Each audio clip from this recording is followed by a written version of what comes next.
At Quite the Thing Media, we aim to bring you the best podcasts produced by independent creators, made without constraints.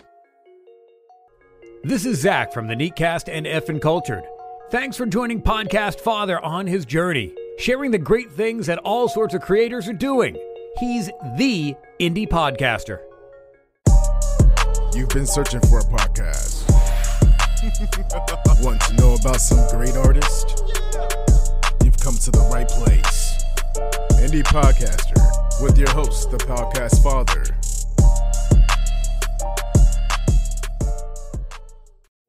Let's rock and roll into another episode of Indie Podcaster. I'm your host, Jeff, a.k.a. Podcast Father. Claire Santamal joins me today. I think I said Claire again. I need to cut that out. Claire Santamal joins me today.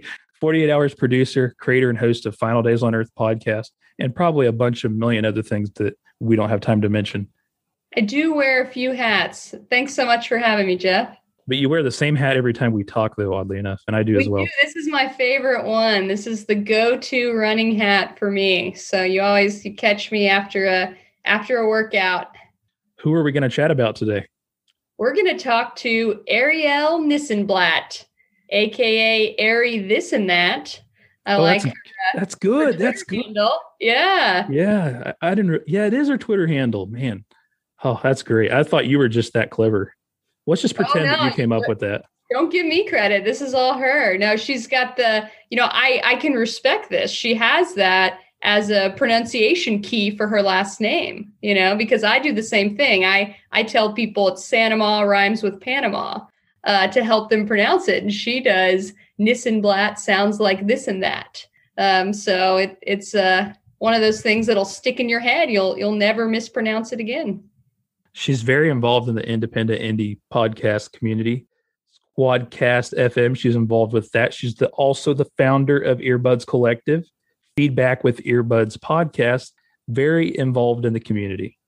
Absolutely. I came across Arielle like many people did when she went viral for a tweet in July. Do you know what I'm talking about, Jeff?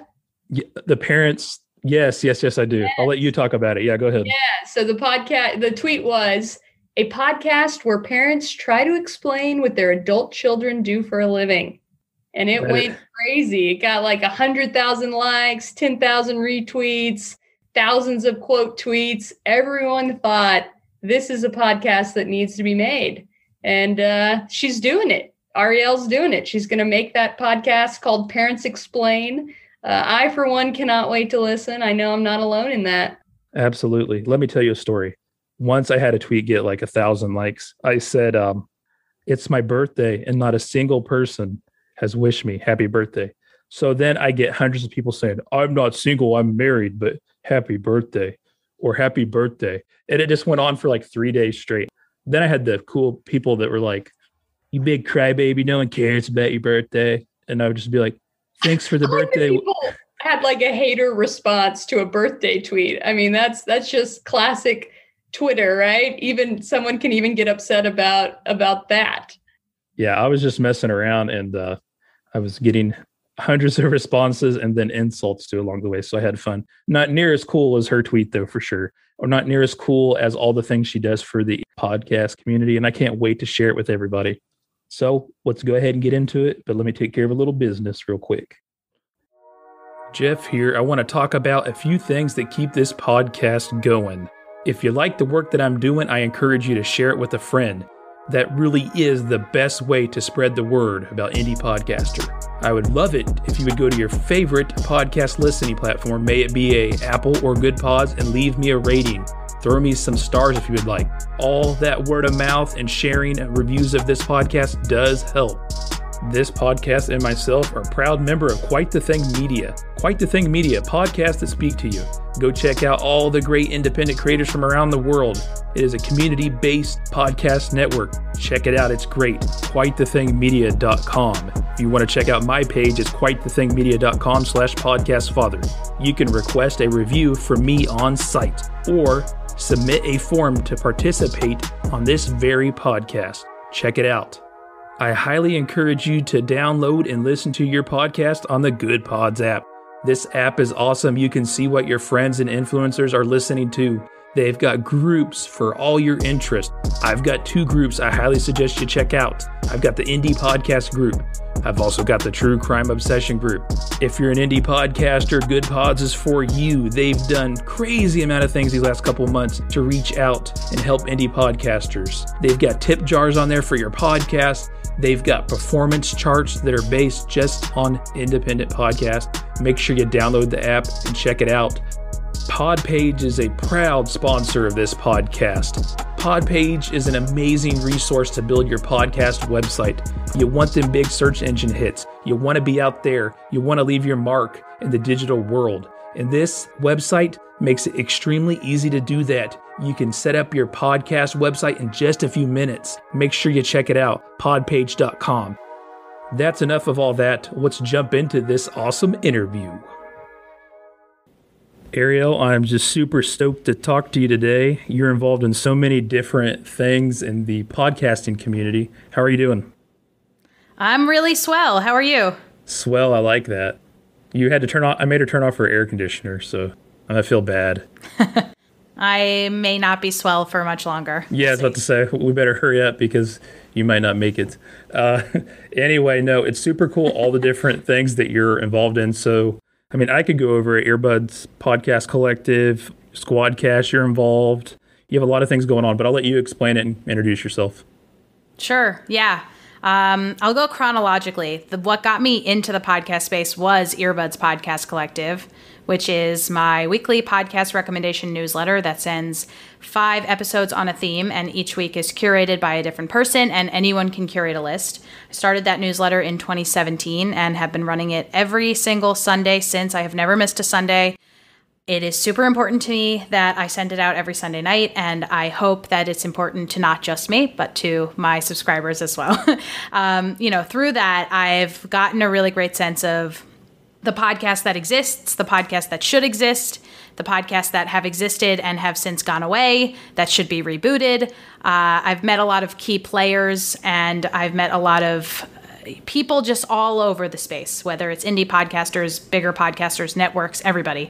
So I'm really, really grateful to my 24-year-old self for coming up with the idea for EarBuds because I wanted to listen to more podcasts. And running EarBuds spurred me to do a lot more in the podcast space because really the reason I started it, in addition to wanting to listen to more podcasts, was I wanted to be paid to do something in the podcast space. And I didn't know what that was going to be because I had only worked for Jewish nonprofits up to that point, and I wasn't totally jazzed about that line of work. I wanted to do something that I was so passionate about, and I found that in the podcast space, but I didn't know how to get paid to do something. So I started with this newsletter. I eventually monetized the newsletter and have since used the newsletter to get my foot in the door of some other companies. So I worked at a co-working space for a while as the podcast studio manager, which got me a lot of experience with production. I worked for Castbox, the podcast listening app, for a little over a year doing marketing and business development. And now I am at Squadcast, which is a remote recording studio, which we're recording on right now. And it's pretty neat. I've heard a lot of great things about it, so I'm excited to use it. And no, thanks again for joining me today. And you, like you just covered it all, and you made it sound like really simple and short, but I know we'll deep dive into the story a little bit more, but so talk to me about when you first got started. So you said 2017. That's really around the time when I really started hearing the word podcasting a lot. I go back years before that, putting out content on the internet, audio content, and the word podcasting was never used. Those words were never used. Interesting. Well, it was like, well, you're saying you're 24 is making me feel really old, but I'm not 24 anymore. I know, but getting into it then, but you got into it at a really good time because that seems like when podcasting really started to take off as it is, right? You see what I'm saying? Yeah, I know what you mean.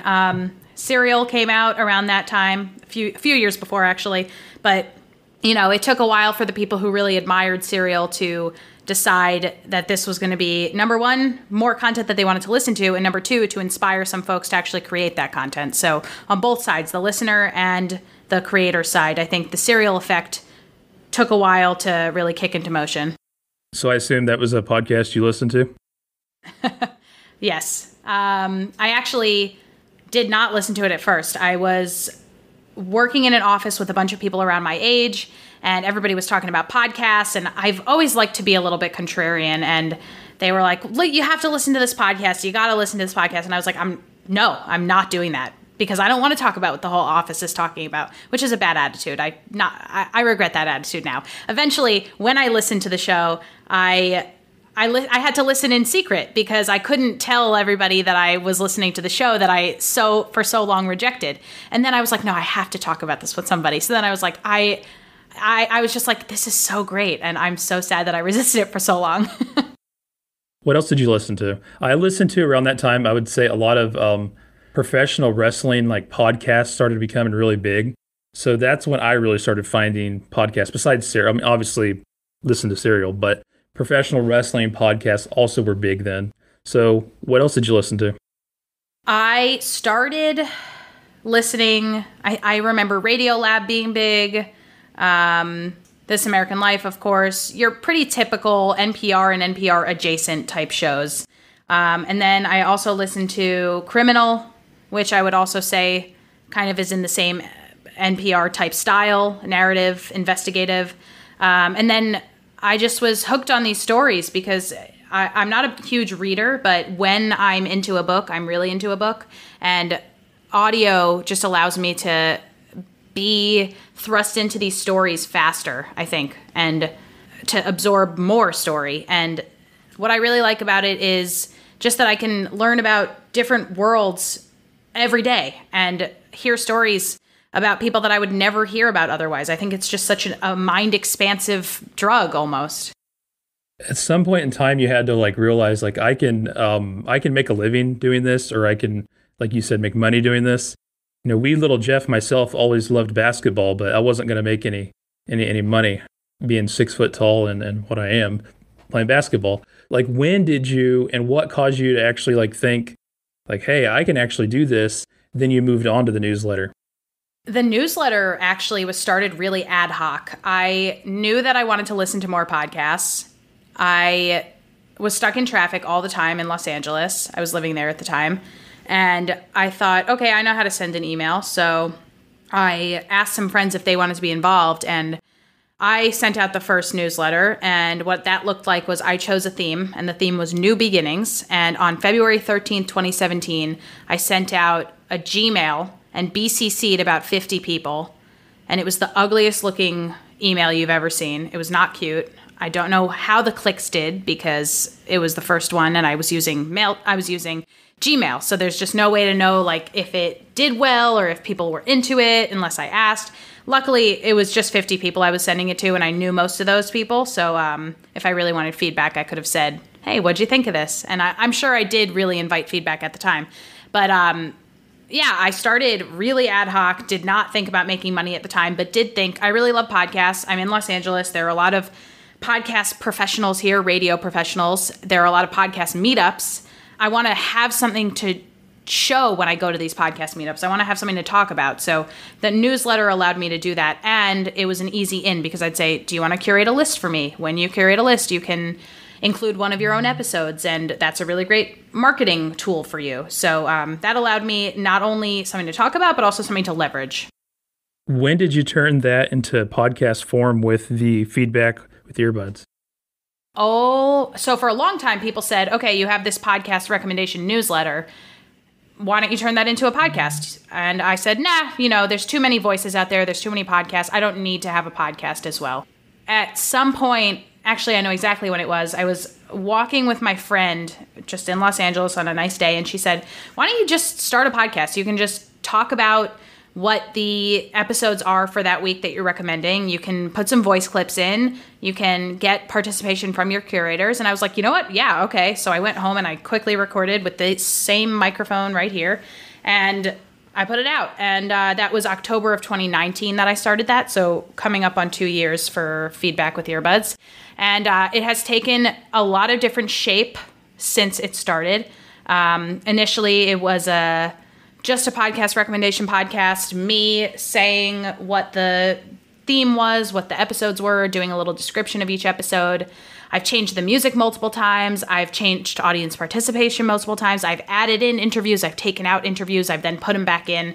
I've recently started adding little 10 to 15 second clips of each episode to be included along with the mention of that podcast episode.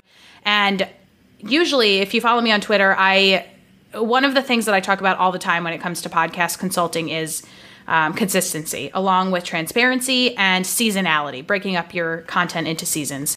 And I break a lot of my own rules, and I'm okay with that because I'm not necessarily looking to grow the show. I'm looking to have this be here for the long run and for it to be something that is a companion to the newsletter, so that if folks want to listen to podcast recommendations rather than read them, they can do that.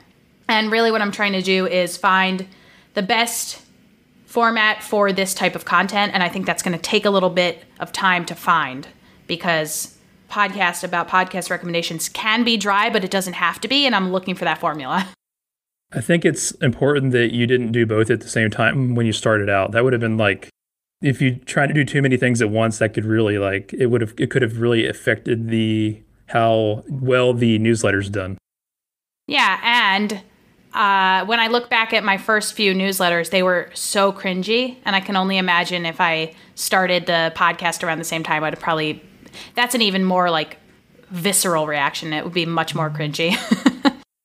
So talk to me about what was next, because I know you're involved with Squadcast also.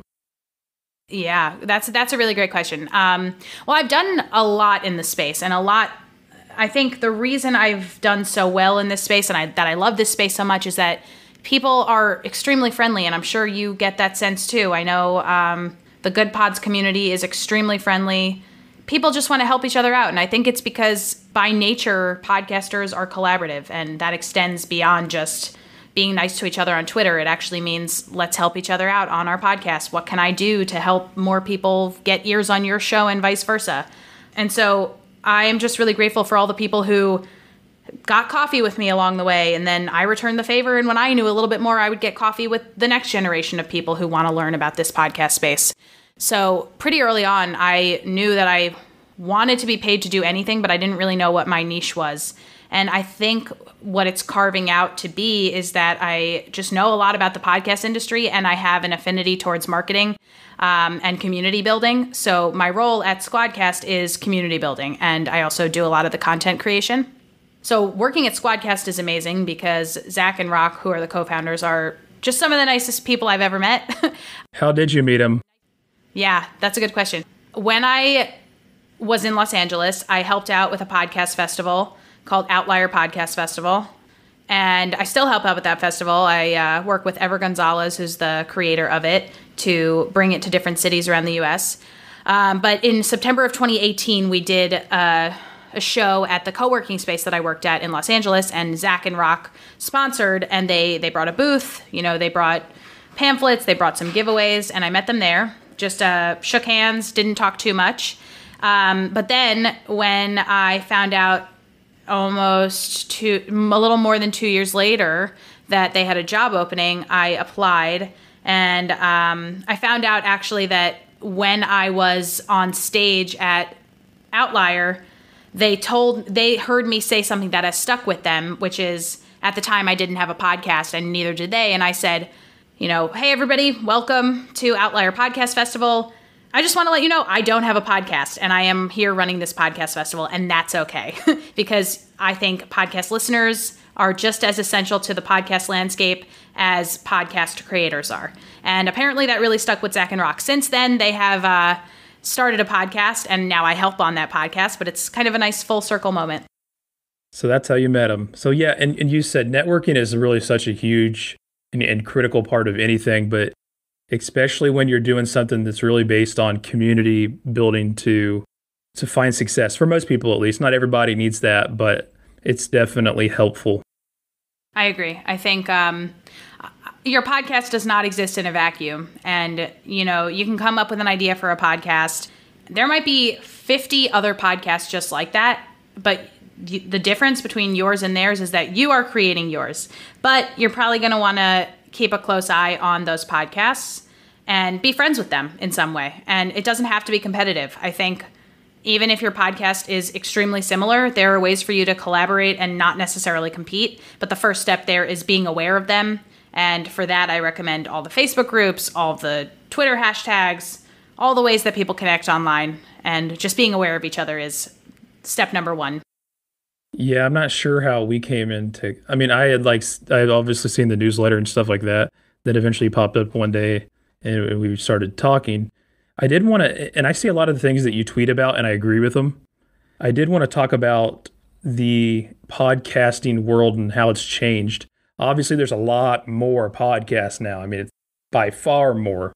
And then you also have by far more on Twitter, all in this confined area, trying to figure out what to do and find themselves. So I'll get back to that, but I do want to say you had this tweet that went viral. It was super cool. So I'm going to let you talk about this tweet that you had. Which one? The mega viral one or the podcast viral one? A podcast where parents try to explain what their adult children do for a living. Yeah, so that one went mega viral. So the reason I differentiate is because I've gone like podcast viral before, and that's like a couple thousand. You know, it can't expand much beyond that because, yes, there are a lot of podcasters out there, but in order to hit like the internet, it's got to be something resonant with more than just the podcast community. And so this tweet, which said, as you just read, a podcast where parents try to explain what their adult children do for a living. Yes, it has to do with podcasts, but it also recalls something in people's minds that everybody has a story about. So I was in the shower one day, and I always have my best thoughts in the shower.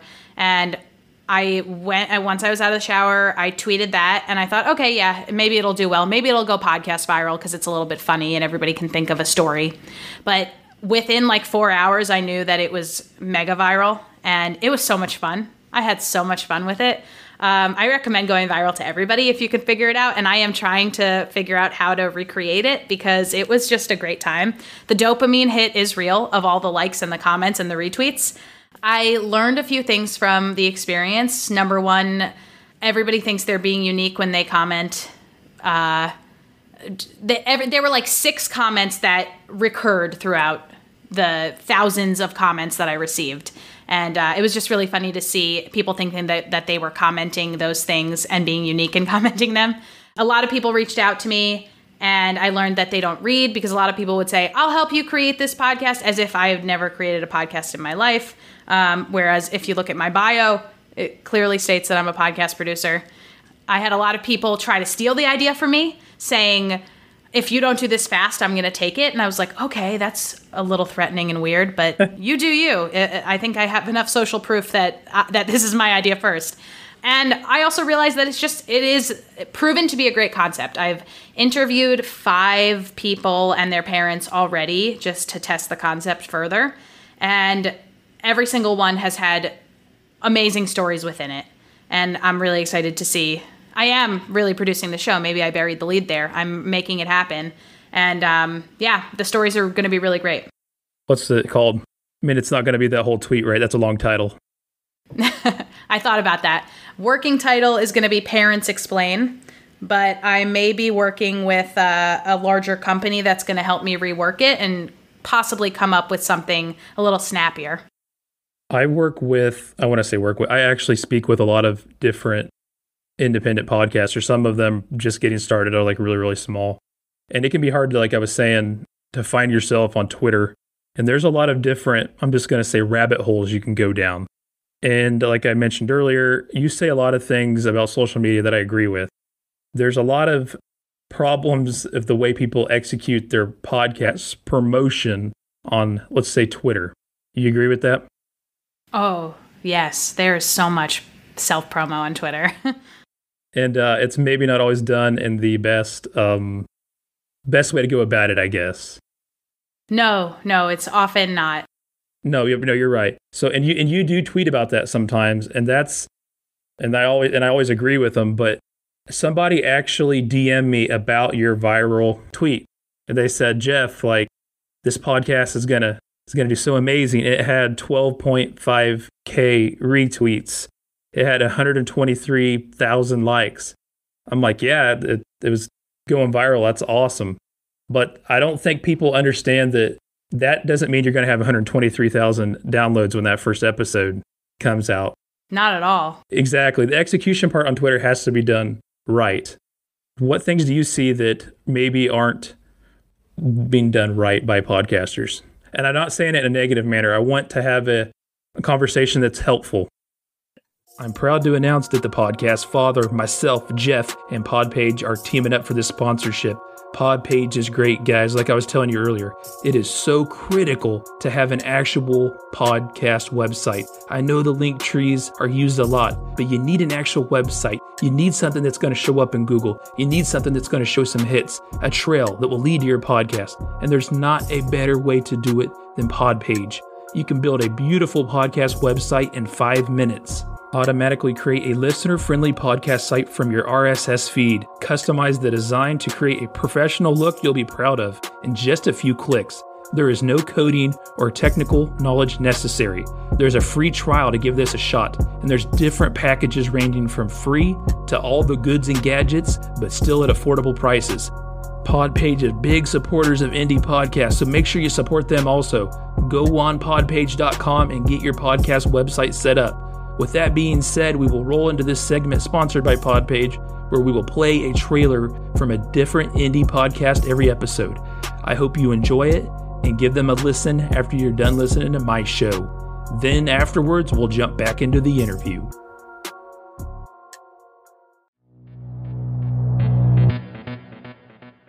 Hello, meat popsicles. Why don't you grab your multipass, a drink, and come sit with us? Let's pick each other's brain.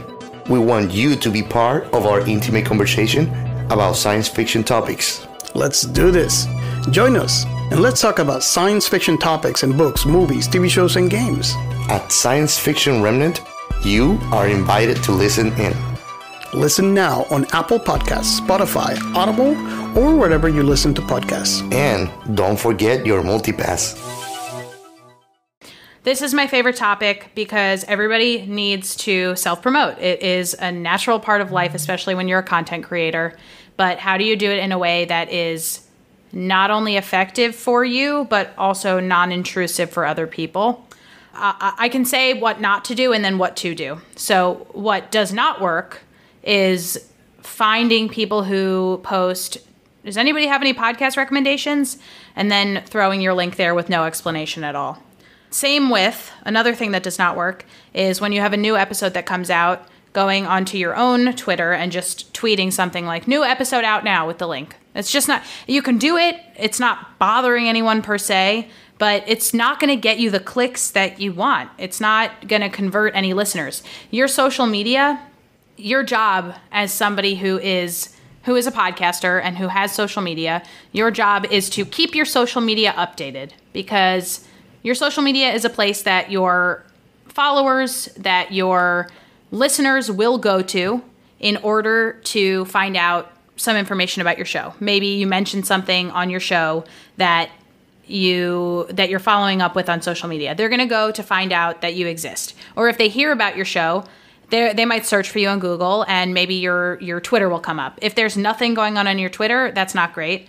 But if your Twitter also looks like a wall of your own links to your own show, that's not interesting either. So what can you do? Great question. Thank you for asking.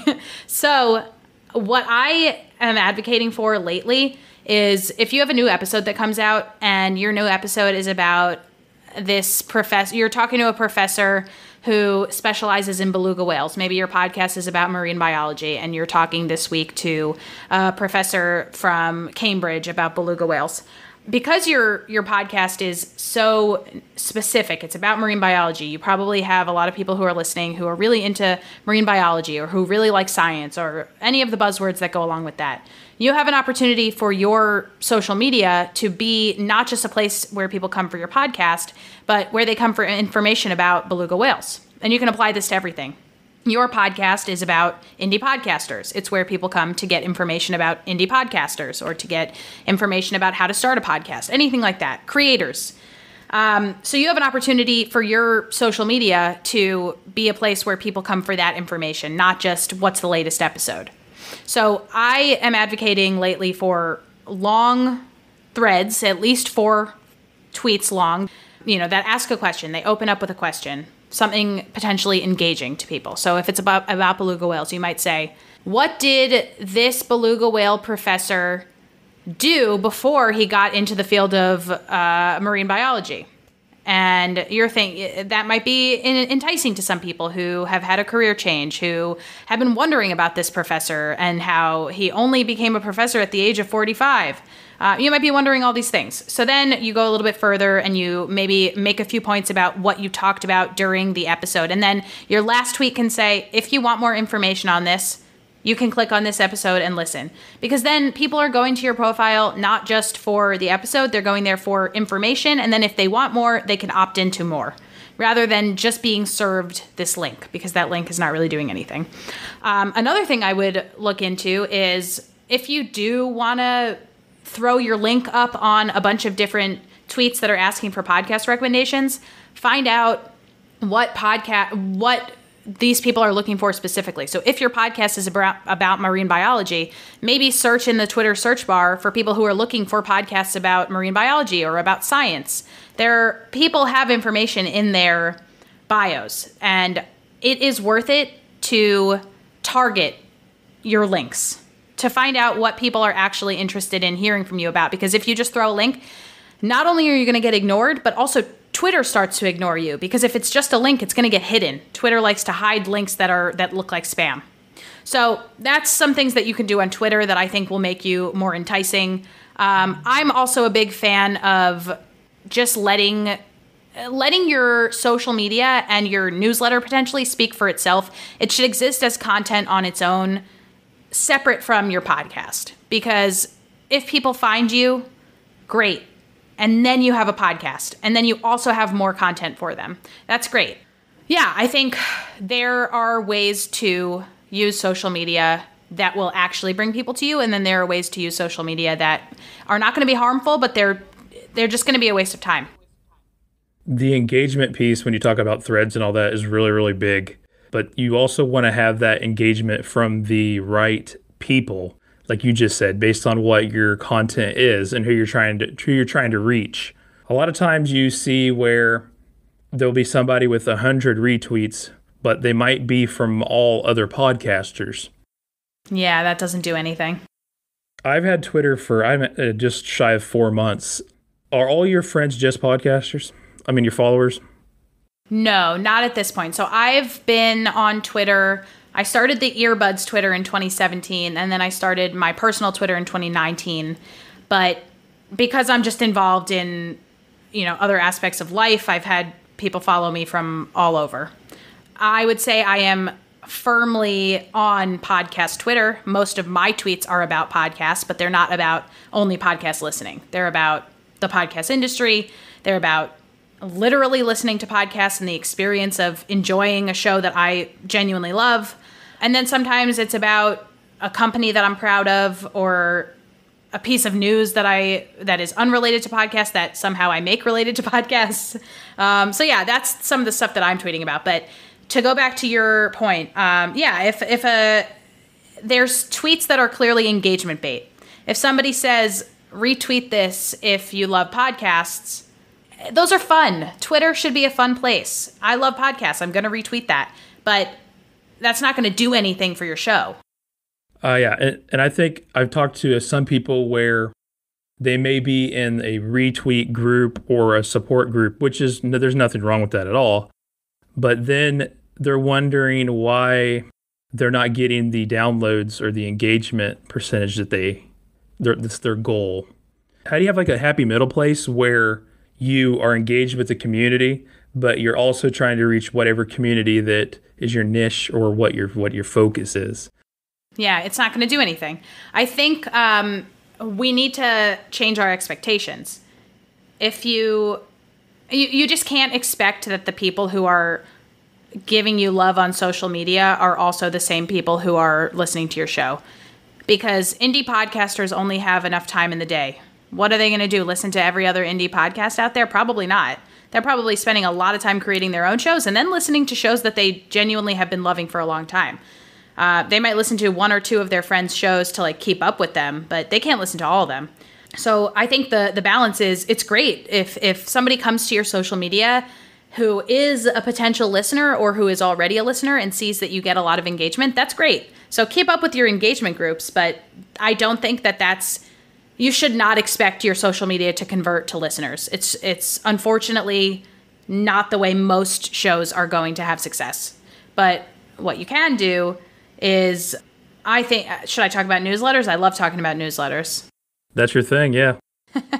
Yeah, so I think when you are looking to get more ears on your podcast, one of the things that you should consider doing is hitting potential listeners where they actually are at the time and where they're going to be most likely to convert to listening. So I'm just thinking about it from my perspective as a listener.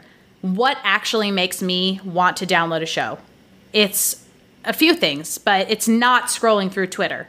I am very unlikely to be scrolling through Twitter because at that time, my brain is set on scrolling through Twitter. It's not set on, oh, if I find something, I'll pop off. Maybe I'll come back on. I'm scrolling. That's my activity. But if I'm looking at a podcast newsletter, a newsletter that recommends podcasts, I'm looking for a podcast to listen to. So get your podcast on those podcast newsletters. Some of them are paid opportunities. Some of them are free opportunities. Some you have to pitch and it's got to be the right pitch. But definitely set your sights on doing that. And I realized I neglected to answer a question that you asked before. So another thing to consider is if your podcast is about beluga whales, follow the people on Twitter who are all about beluga whales. And this has just been my example for a long time is beluga whales. I don't know why. It's just always the first thing that comes to my head. Yeah, follow people on Twitter who are talking about beluga whales. Follow the marine biology community. Follow the ocean conservation community. Don't follow the podcast community. Yes, sure, follow them, but don't expect them to convert for you because they're already doing their own things in the podcast space. But the marine biology community, they care about your podcast about beluga whales. So spend your time doing that. Also, subscribe to newsletters that are beluga whale related, marine biology related, ocean conservancy related. Do all of that and pitch your show to them as well because that's where people are looking for your specific niche content. I'll give a good example of a discussion I think I had. It was last week with a gentleman. He was asking me for help. He wasn't seeing the downloads that he thought he would after, being like 6 months in or something. And I said, well, who's your podcast target? Everybody. Nope. It can't be everybody, so who's it target? Everybody. I couldn't get an answer, so I didn't. The conversation ended there because my whole point was what you're saying. You got to really figure out who you're trying to, go after on your podcast and then engage with those people, like you just said. So you really got to define that if you're just doing it past just having fun. Yeah, look, if you want to have fun and your show is for everybody and you insist that your show is for absolutely everybody, you can't expect, you shouldn't worry yourself is really what it is. If you're doing it for fun, you don't have an intention of making money, have fun, genuinely have fun, but don't stress about your downloads. If you want to figure out how to eventually make money, then you need to figure out who to target. That's it. You don't need to niche down per se. If your podcast is a random podcast, a chat podcast, great, but pick a demographic and cater to them.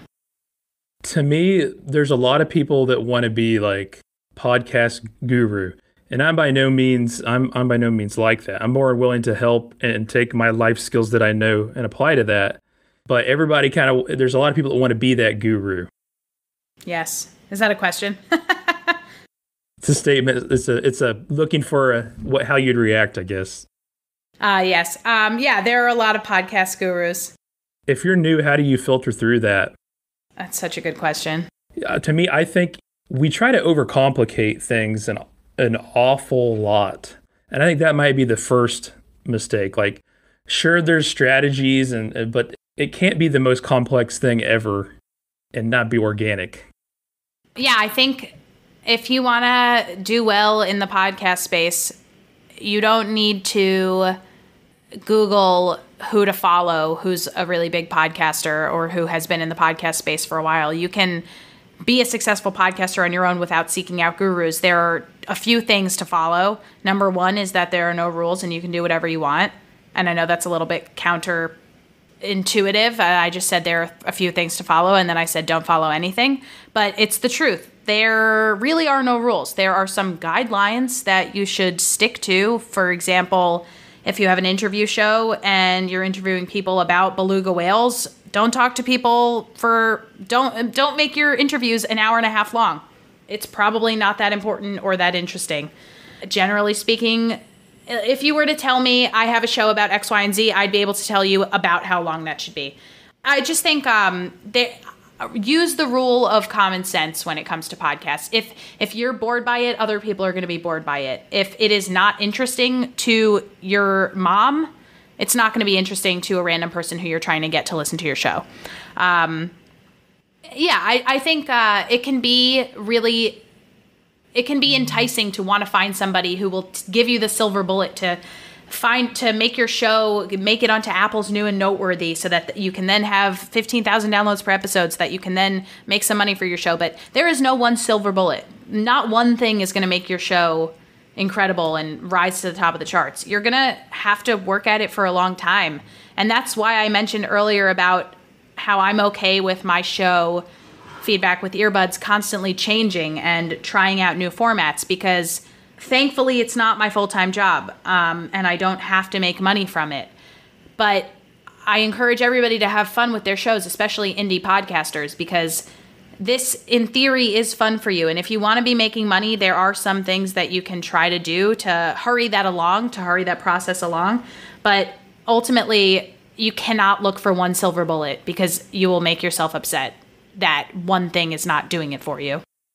Who are some people that you've really looked to podcasting? I ask you because I'm just the little Jeff guy, but you actually go to these conventions and stuff, and you've interacted with all these cool people. Who are some of them that have been a significant part of the actual podcasting part of my journey? Or yeah, your journey.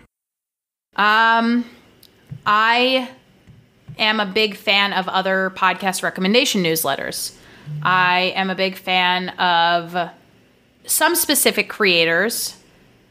Yeah, so that's an interesting question, because I think at these podcast conferences, there are so many different people. And there's big podcast conferences, there's smaller podcast conferences.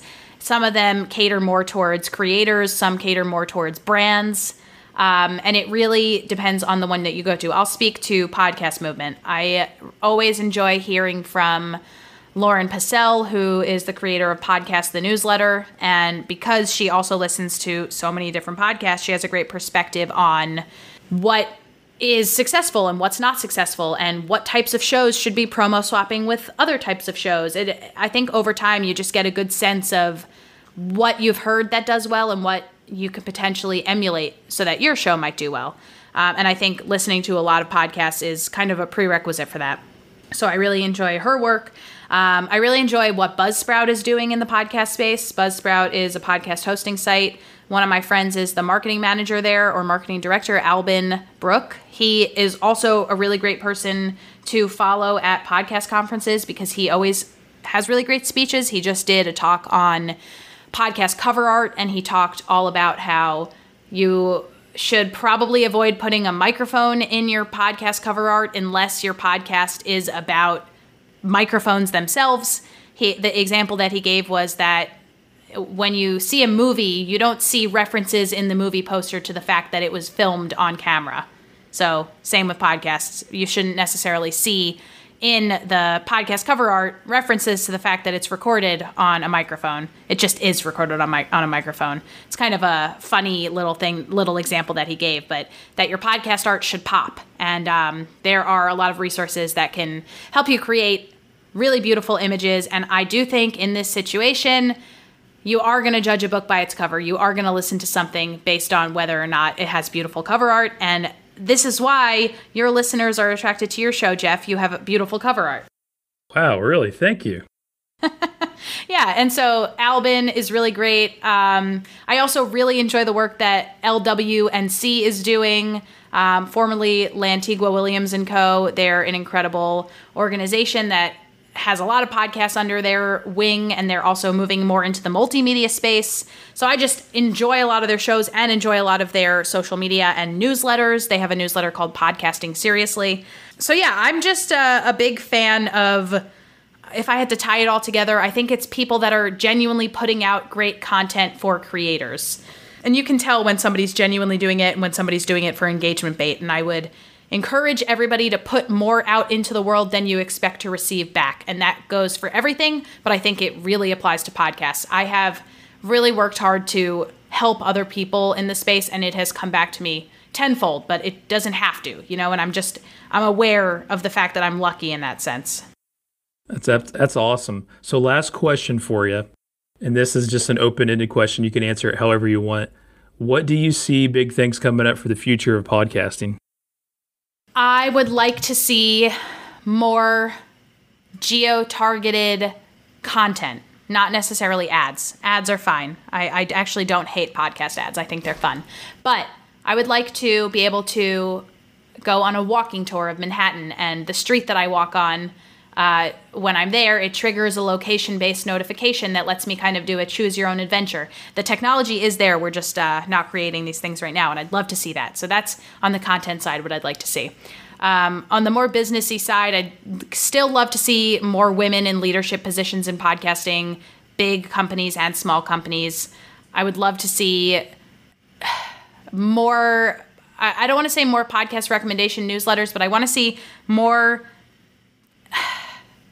I want more people to listen to podcasts. I want more of the world to be aware of these incredible stories that you're able to just pop into your ears and listen to. I also am excited by transcriptions and how more and more people are adopting transcriptions, and I'd like to see that happen more and more. Yeah, those are some of the things I'm excited about. Awesome. And I really do appreciate you taking the time to talk to me today. And I really think the things that you're doing are just awesome. And it's people like you that can be an inspiration and kind of like a guiding light for people who are getting into this. So I say thank you. I say thank you for having me and for saying that. And you're also doing amazing things. So thank you. Really do appreciate you listening to this episode and checking it out. I hope you continue to do so with the next. I hope you have an appreciation for what I'm trying to do here, highlight all the different things all sorts of different creators are doing. I hope you get behind me on that and continue to join me on my journey. I'm Podcast Father, the Indie Podcaster. See you next time.